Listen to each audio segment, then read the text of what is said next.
رايت البيت. الله يوفقك. انت طالي. I don't know. مرحبا حبايب قلبي، شلونكم؟ شخباركم؟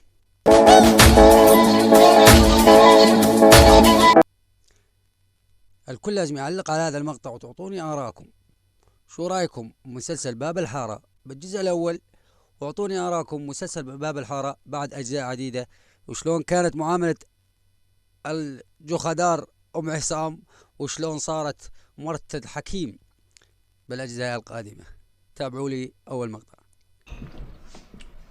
جيل آخر زمن ما عادوا استحوا. شبك لك سؤال، اتركيهم بحالهم، خليهم فرحانين. عارف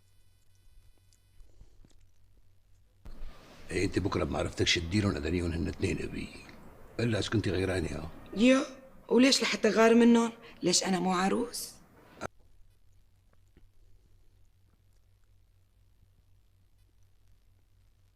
انا عروس انا عروس علي جيري، انت اميرة العرايس كلهم.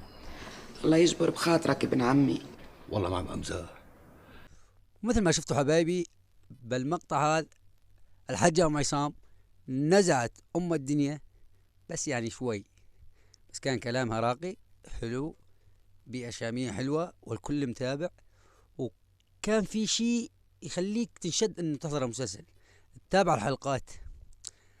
بالأجزاء اللي قدامها اجت نزعت الطبخة الشيخة أم عصام، فوتت الرز مع اللبن واللبن مع البقلاوة، وعملت حلو برز وخبصت الدنيا خبص.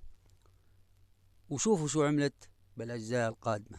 يا ساتر، ما انت طلعتي قليلة الترباية اكثر منا. فشلت. يبعت لي قطع لساني.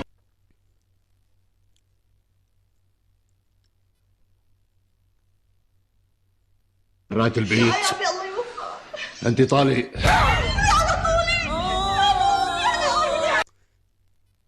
شفتوا شلون حبايب قلبي ام عصام نزعت ام المسلسل، نزعت ام البيئة الشامية، حرقت المسلسل حرق. كان تحس انه المسلسل له وهرة، له هيبة، ما ظل لا هيبة ولا شيء. راح الشيخ ابو عصام، ومن وراء ام عصام بعد ما طلقها ترك المسلسل.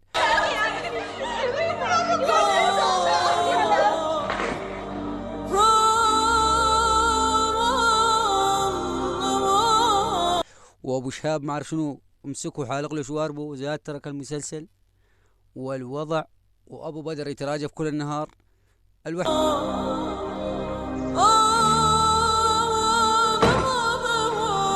اللي ما تغير بالمسلسل هو ابو بدر، علقولي على الكلمه هاي بالذات. الوحيد اللي ما تغير بالمسلسل من اول جزء لاخر جزء هو ابو بدر، محافظ على سلسله